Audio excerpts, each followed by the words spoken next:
আসসালামু আলাইকুম রহমতুল্লাহ। আমি আব্দুর রহিম। দূরে কাছে যে যেখান থেকে আমার এই ক্লাসটি দেখতেছেন সবার প্রতি রইল আন্তরিক শুভেচ্ছা ও অভিনন্দন। তো আমরা আজকে 16.4-এর একটা অনুশীলনী আছে। 16.4 পরিমিতির একটা পার্ট। আমরা এই অনুশীলনটা নিয়ে আজকে আলোচনা করব। তো এই অনুশীলনটা করার জন্য আমাদের কয়েকটি গুরুত্বপূর্ণ সূত্র লাগবে। সেই সূত্রগুলো আমি আগে দিয়ে দিলাম। দেখো তাহলে আমাদের সূত্রসমূহ দেখো। 16.4 পরিমিতির 4টা অনুশীলনী আছে 16তম অধ্যায়ে। 16.1, 2, 3, 4। তো 2000 তোমাদের এই যে তোমরা তো 26-এর পরীক্ষার্থী, তোমাদের জন্য সবচেয়ে ইম্পর্টেন্ট হচ্ছে 16.4-এর অঙ্কগুলো। ঠিক আছে? তো আমরা আজকে 16.4-এর অঙ্কগুলো নিয়ে আলোচনা করব। তার পূর্বে আমাদের যে সূত্রগুলো দরকার আমরা আগে সেই সূত্রগুলো দিয়ে দিলাম। দেখো তাহলে আয়তাকার ঘনবস্তুর ক্ষেত্রফলের সূত্র হচ্ছে 2 × AB + BC + CA। সামনে হবে কি বর্গ একক। তারপরে আছে আয়তাকার ঘনবস্তুর কর্ণের দৈর্ঘ্য √a² + b² + কি c², শুধু একক হবে। তারপরে আছে আয়তাকার ঘনবস্তুর আয়তন। আয়তনের সূত্র হবে কি a b c। এখন এখানে a b c এগুলো তো অজ্ঞাত চলক। এগুলো কি চলক? এগুলো দ্বারা এক একটা জিনিস বোঝানো হয়েছে। সেটা হচ্ছে কি এই যে এখানে এটা হচ্ছে কি দৈর্ঘ্য, বিটা হচ্ছে কি প্রস্থ, সিটা হচ্ছে কি উচ্চতা। ক্লিয়ার এই জিনিসটা? তাহলে আয়তাকার ঘনবস্তুর বেলায় যখন আমরা এ বি সি ইউজ করব সেটা বুঝতে হবে এখানে এটা মানে দৈর্ঘ্য, বি মানে হচ্ছে প্রস্থ, সি মানে কি উচ্চতা। ক্লিয়ার? নাম্বার 2 আবার আছে গণক। গণক নিয়ে অঙ্ক আছে। তাহলে গণকের সমগ্র তলের ক্ষেত্রফলের সূত্র হচ্ছে 6a² বর্গ একক। আর গণকের কর্ণের দৈর্ঘ্যের সূত্র হচ্ছে √3 × a, √3a। এর উপর কিন্তু √, নাই, 3-এর উপর √, আছে, একক। আর গণকের আয়তনের সূত্র হচ্ছে a³ ঘন একক। এখানে খালি শুধু অজ্ঞাত চলক আছে কি a। গণকের যে বাহুগুলো আছে সবগুলো বাহু হচ্ছে সমান, মানে দৈর্ঘ্য, প্রস্থ, উচ্চতা। যেমন আয়তাকার ঘনবস্তু কাকে বলে সেটা আমার একটু জানা প্রয়োজন। আয়তাকার ঘনবস্তুর দৈর্ঘ্য, প্রস্থ, উচ্চতা, এই যে তিনটা জিনিস, দৈর্ঘ্য, প্রস্থ, উচ্চতা থাকবে, বাট এগুলো এক থাকবে না। দৈর্ঘ্য, প্রস্থ, উচ্চতা ভিন্ন ভিন্ন থাকবে। তখন সেটা হবে আয়তাকার কে ঘনবস্তু। আর যখন আমাদের দৈর্ঘ্য, প্রস্থ, উচ্চতা এক হয়ে যাবে, দৈর্ঘ্য যা, প্রস্থ তা, উচ্চতাও তা, তখন কিন্তু আয়তাকার ঘনবস্তুটা হয়ে যাবে ঘনক। তখন কি হবে? ঘনক। তখন এখানে আর এ বি সি থাকবে না, শুধু এ থাকবে। এ বলতে বোঝানো হয়েছে গণকের এক বাহুর দৈর্ঘ্য, অথবা দৈর্ঘ্য, প্রস্থ, উচ্চতা। দৈর্ঘ্য এ হবে গণকের বেলায়, প্রস্থ এ হবে, উচ্চতাও কি এ হবে। কারণ গণকের দৈর্ঘ্য, প্রস্থ, উচ্চতা তিনটা কি সমান। এবার এই দুইটা স্টেপ, আরেকটা স্টেপ আছে তোমাদের। তাহলে তোলা হয়েছে এই সূত্রগুলো নাকি?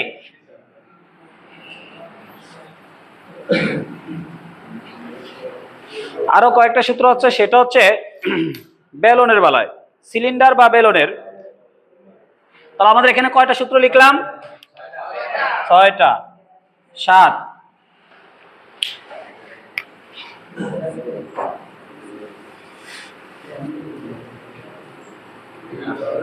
সিলিন্ডার বা বেলনের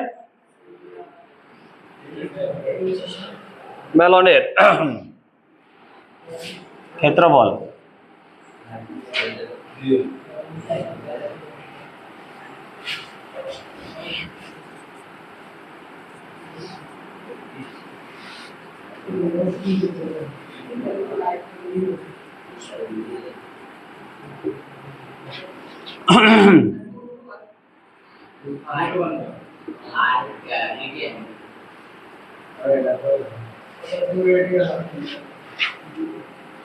এসে বর্গ একক, আর এটা হবে শুধু আয়তন।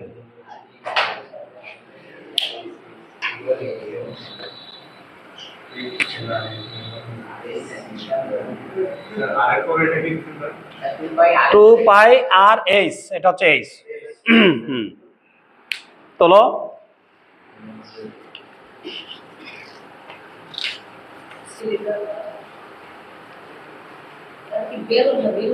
বেলন।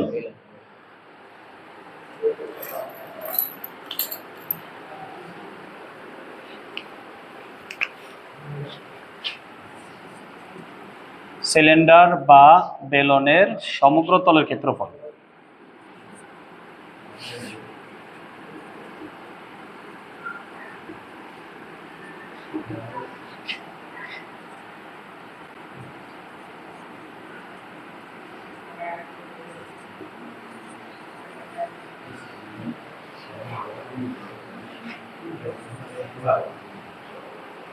বলতেছ তোলো।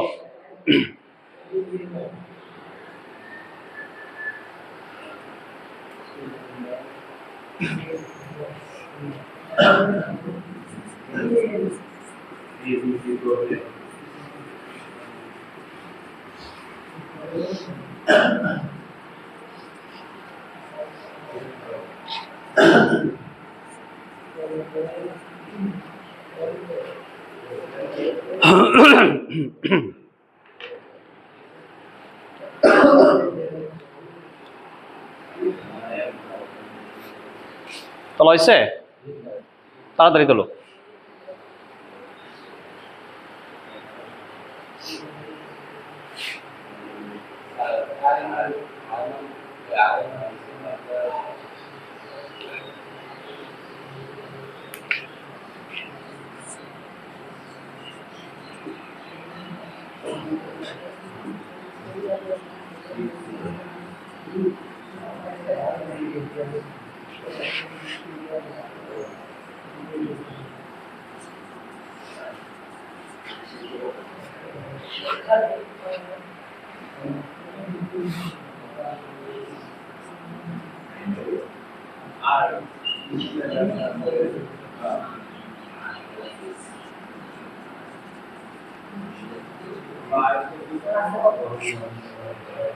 তাহলে দেখো আমাদের আয়তাকার ঘনবস্তু গেল, তারপরে শুধু গণক গেল দুইটা, আর হচ্ছে সিলিন্ডার বা বেলুনের, এই তিন প্রকারের অঙ্ক আছে আমাদের এই অনুশীলনীতে। তাহলে সিলিন্ডার বা বেলুনের ক্ষেত্রফলের সূত্র হচ্ছে 2πr/h, 2πr/h বর্গ একক। আর সিলিন্ডার বা বেলুনের আয়তনের সূত্র হচ্ছে πr²h ঘন একক। যখন আয়তন দেখবা তখনই বুঝবা যে ঘন, ঠিক আছে? যখন ক্ষেত্রফল দেখবা তখন বুঝবা কি বর্গ, বলতে হচ্ছে এখানে বর্গ। আর সিলিন্ডার বা বেলুনের সমগ্র তলের টোটাল তলগুলোর ক্ষেত্রফল হচ্ছে 2πr+h বর্গ একক। আর সিলিন্ডারের যে শুধু ভূমির অংশটা আছে বৃত্তাকার, সেখানে ভূমির ক্ষেত্রফলের অংশটা হবে, সূত্র হবে πr² বর্গ একক।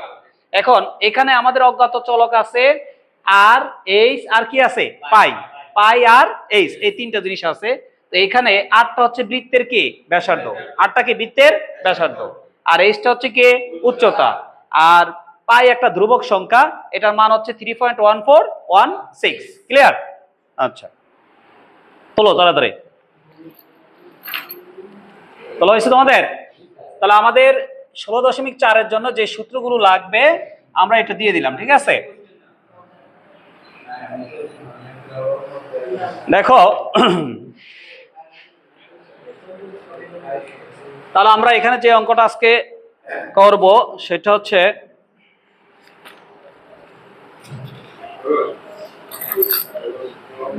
17 নম্বর অঙ্কটা করব আমরা আজকে। 17 নম্বর অঙ্কটা দেখো, সহজের ভিতর খুবই ইম্পর্টেন্ট একটা অঙ্ক।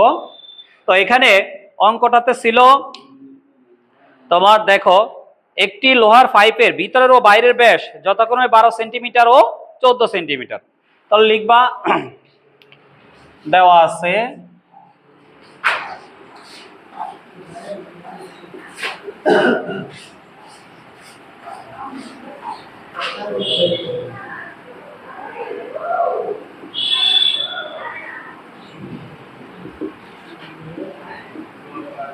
ভিতরের ব্যাস ছিল কত? 12 সেন্টিমিটার। লোহার পাইপের ভিতরের ব্যাস 12 সেন্টিমিটার। সুতরাং তাহলে এখান থেকে ব্যাসার্ধ বের করে নাও। ব্যাসার্ধ R1 12/2 সেন্টিমিটার 6 সেন্টিমিটার। এই সূত্রগুলো তোলা হয়েছে তোমাদের? তাহলে এটা আমরা ক্লিয়ার করতে পারি নাকি?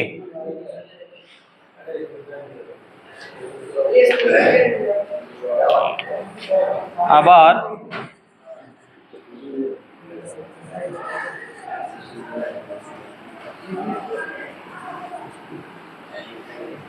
প্রথমটা ছিল কি ভিতরের, লোহার পাইপের ভিতরের, হ্যাঁ, পরেরটা হচ্ছে বাহিরের, লোহার পাইপের বাইরের ব্যাস।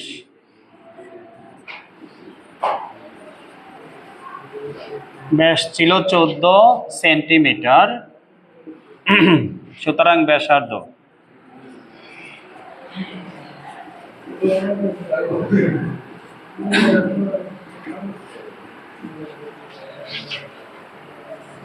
এবং উচ্চতা।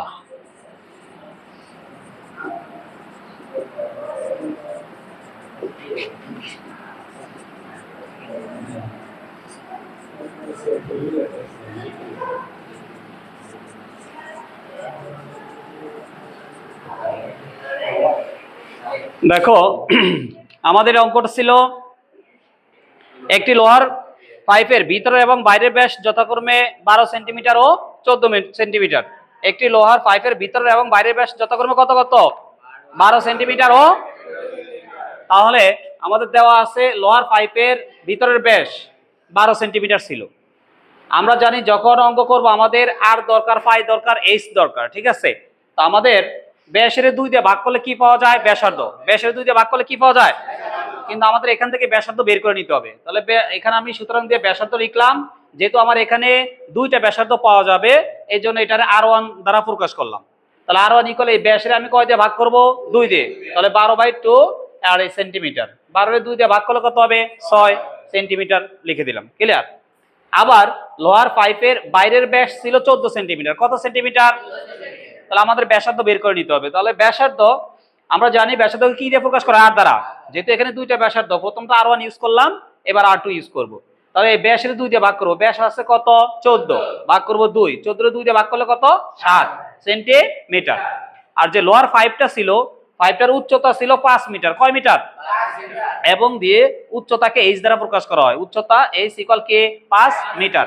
আমি জানি এই এককগুলো আছে কিসে? সেন্টিমিটারে, আর আছে কিসে? সেন্টিমিটারে। কিন্তু এটা আছে কিসে? মিটারে। অঙ্ক করার ক্ষেত্রে এটা মনে রাখতে হবে যে আমাদের এককগুলো এক জাতীয় করে নিতে হবে। তাহলে এখানে আছে এটাও সেন্টিমিটার, এটাও সেন্টিমিটার, কিন্তু এটা আছে কিসে? মিটারে। তাহলে এটা আমরা সেন্টিমিটারে পরিণত করব। তো আমি জানি 1 মিটার সমান 100 সেন্টিমিটার। 1 মিটার সমান কত? যেহেতু 1 মিটার সমান 100 সেন্টিমিটার, তাহলে আমাদের 100 দ্বারা কি করতে হবে? গুণ করতে হবে। মিটার থেকে সেন্টিমিটার নিতে হলে 100 দ্বারা কি করতে হয়? গুণ করতে হয়। তাহলে আমাদের এই 5 গুণ করব কি 100, তখন কিন্তু আর মিটার থাকবে না, তখন হয়ে যাবে কি সেন্টিমিটার। তাহলে 5 দিয়ে 100 গুণ করলে কত হলো? 500 সেন্টিমিটার। ক্লিয়ার? আচ্ছা, এখন আমাদের এই অঙ্কটাতে বলছিল আমাদের 1 ঘন সেন্টিমিটার লোহার ওজন 7.2 গ্রাম হলে পাইপের লোহার ওজন, একটা যে পাইপ আমরা তৈরি করবো, ধরো এরকম এটা একটা পাইপ, এটা ভিতরে ফাঁকা অংশ আছে, ঠিক আছে। তো এই পাইপটার ভিতরে যে আবরণটাই তো লোহা দ্বারা তৈরি করা হয়েছে, তো এই লোহার ওজন কতটুকু সেটা বের করতে হবে। এই জন্য আমার পাইপের, এটা একটা পাইপ হলে ভালো হতো। যখন আমরা এমনি নর্মালি যদি তুমি দেখাইতে চাও, সেটা হচ্ছে বুঝতে চাও, দেখো যদি আমি এরকম একটা 5 কাউন্ট করি, মানে এই উপরের সাইডটা, হ্যাঁ, এগুলো হচ্ছে কি লোহা, এগুলো হচ্ছে কি লোহা দিয়ে পাইপটা তৈরি করলাম, ঠিক আছে। ভিতরের অংশ কিন্তু ফাঁকা, ভিতরের অংশ কি ফাঁকা। এখন এই যে এই পাইপটা তৈরি করলাম, এই পাইপটার ভিতরে লোহা কতটুকু লাগছে আমার সেটা বের করতে হবে, লোহা কতটুকু। তাহলে এই পাইপের টোটাল এখান থেকে যখন তুমি নির্ধারণ করবা এই মাথা থেকে এই মাথা পর্যন্ত, তখন এটা হয়ে যাবে কি ব্যাস, মানে এই লোহার এই পুরুত্ব সহ টোটালটা যদি মাপো তখন হবে এটা বাইরের ব্যাস। কি হবে? বাইরের ব্যাস। আর যখন ভিতর থেকে ভিতরটা আমরা কাউন্ট করবো, এখান থেকে এটা ভিতরের টুক, ঠিক আছে, তখন এটা হবে ভিতরের ব্যাস। এটা তো গোলাকার পাইপটা, টোটাল ব্যাসটা, তাহলে টোটাল ব্যাসটা হবে তোমার কত হবে? যখন লোহা সহ হবে তখন হবে বাইরের ব্যাস, আর যখন লোহা বাদে আমাদের পাইপটা কাউন্ট করব তখন হবে কি ভিতরের ব্যাস। তো এখানে বাইরের এই যে ভিতরের ব্যাসটা দেওয়া ছিল, এখানে কত? এটা ছিল 12, আর এই যখন লোহা সহ তখন ছিল কত? 14। লোহা সহ যখন ছিল তখন ছিল আমাদের কত? 14। এখন যে জিনিসটা আমার জানা প্রয়োজন, আর এই লোহার পাইপটা এখান থেকে এই পর্যন্ত উচ্চতা ছিল কি 5 মিটার। উচ্চতা ছিল কত? 5 মিটার। এটা মানে এটা যদি দাঁড়ানো অবস্থা থাকে এই, তাহলে এটা উচ্চতা হয়ে যাবে, এই হলো পাইপ, ঠিক আছে। আর এই সাইডটা তোমার এগুলো হচ্ছে লোহা। আচ্ছা, এখন আমি লোহার এই টোটাল পাইপের আয়তন যদি বাইরের ব্যাস সহ, এই যে মানে লোহা সহ আমরা আয়তন একটা বের করব, আর এই লোহার বাদে যে ভিতরে ফাঁকা অংশের একটা আয়তন বের করব, তখন টোটাল আয়তন থেকে যদি ফাঁকা অংশের আয়তনটা বিয়োগ করি তখনই তো লোহাটার আয়তন পাওয়া যাবে নাকি। টোটাল মানে এই লোহার এই যে পাইপটা, এই পাইপের এই বর্ডার সহ, এটা তো লোহা দ্বারা তৈরি, এই বর্ডার সহ যদি আমি আয়তনটা বের করি তখন হচ্ছে টোটাল পাইপের আয়তন। আর ভিতরে যে ফাঁকা অংশ আছে পাইপের, এই ফাঁকা অংশের আয়তনটা একটা বের করতে হবে। তাহলে টোটাল আয়তন থেকে ফাঁকা অংশের আয়তনটা যদি আমি বিয়োগ করে দেই তখনই তো লোহা কতটুকু ছিল সেটা পাওয়া যাবে নাকি? তাহলে বাইরের আয়তন থেকে ভিতরের আয়তন কি করতে হবে? বিয়োগ করতে হবে। এই জন্য আমার পরের স্টেপটা হচ্ছে তাহলে বাইরের আয়তন থেকে ভিতরের আয়তন বিয়োগ করলে আমি কি লোহার আয়তন পেয়ে যাবো নাকি? তাহলে এবার লিখতে পারো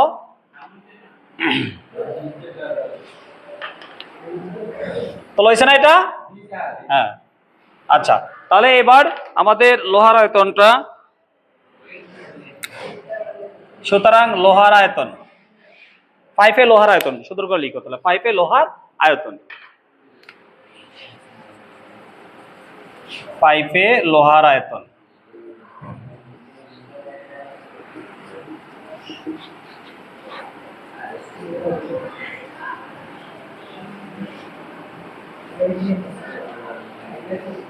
ঘন একক। তাহলে পাই কমন নেব, স্কয়ার মাইনাস r1 স্কয়ার ঘন একক।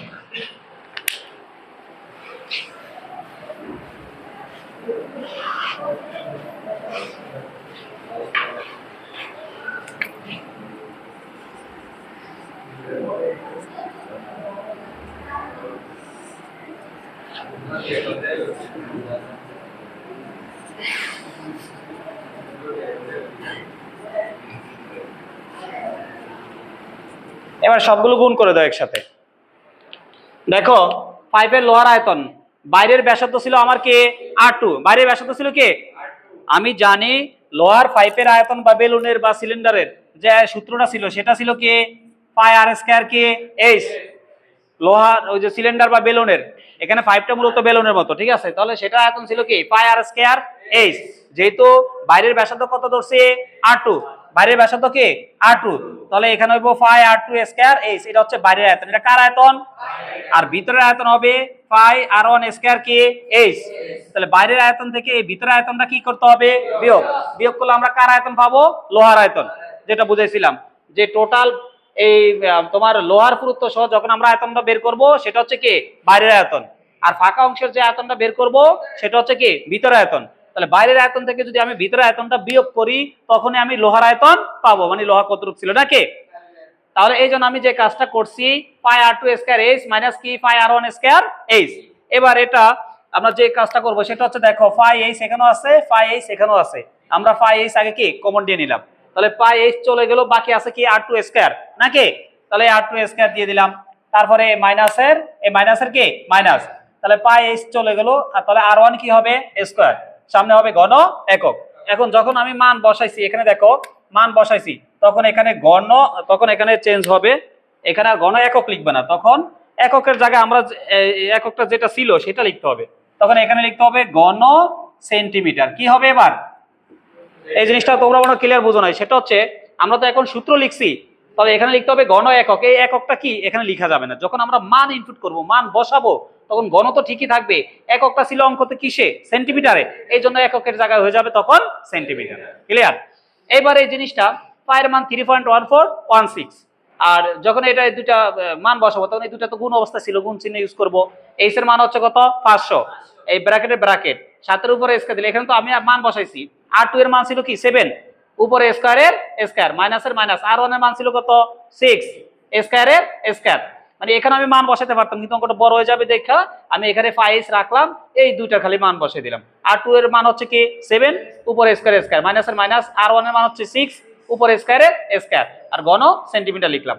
এবার পায়ের মান 3.1416 গুণ এইচ এর মান কত 500, ব্র্যাকেটের ভিতরে কত 7 এর উপরে স্কয়ার দিলে কত হবে 7 7 49, এই মাইনাসে মাইনাস, এখানে 6 কয়টা দুইটা, তাহলে 6 6 কত হবে, তাহলে এই 36, আর সামনে হবে কি ঘন সেন্টিমিটার। ক্লিয়ার? এবার এগুলো সবগুলো গুণ করলে কত হয় বলো তো, কত হয়েছিল গুণ করছো? হ্যাঁ আচ্ছা 20 42 0.4, তাহলে হচ্ছে এখানে 20,420.4 ঘন সেন্টিমিটার, ঘন সেন্টিমিটার। এটা হলো, লিখো তাড়াতাড়ি তাড়াতাড়ি লিখো।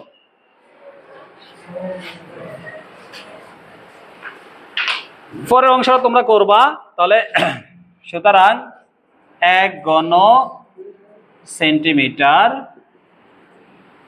এখানে জায়গা আরো বেশি লাগবে, তোমরা তাড়াতাড়ি একটু তোলো তারপর আমি করতেছি বাকি অংশটা। তোলা হয়েছে? তাহলে আমি এই সবগুলো গুণ করে দিলাম একসাথে, ঠিক আছে? গুণ করে দিলে হবে 20,420.4 ঘন সেন্টিমিটার। ক্লিয়ার? তাহলে এখন আর একটু কাজ আছে এখানে, আগে লিখো তারপর আমি বুঝে দিতেছি। সুতরাং 1 ঘন সেন্টিমিটার লোহার ওজন, লোহার ওজন 7.2 গ্রাম। সুতরাং 20,420.4 ঘন সেন্টিমিটার লোহার ওজন, আরো বেশি, তাহলে 7.2 20,420.4। গুণটা ঠিক আছে তো তোমাদের? এই গুণটা ঠিক আছে? আচ্ছা,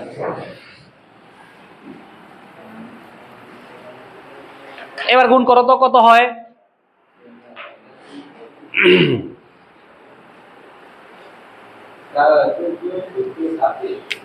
আচ্ছা, 14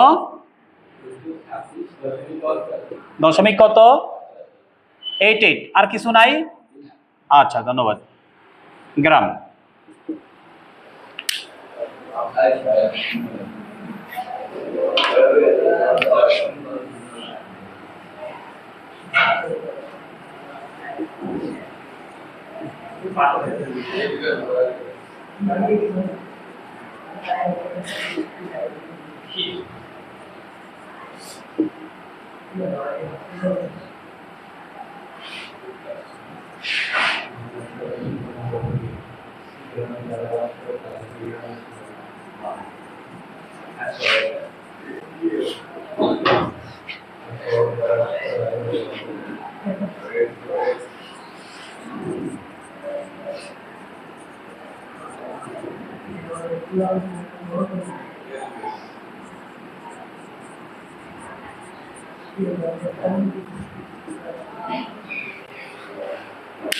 তাহলে দেখো আমাদের, আমরা তো আগে পূর্বে কি বের করছিলাম? লোহার আয়তন। পূর্বে কি বের করছিলাম?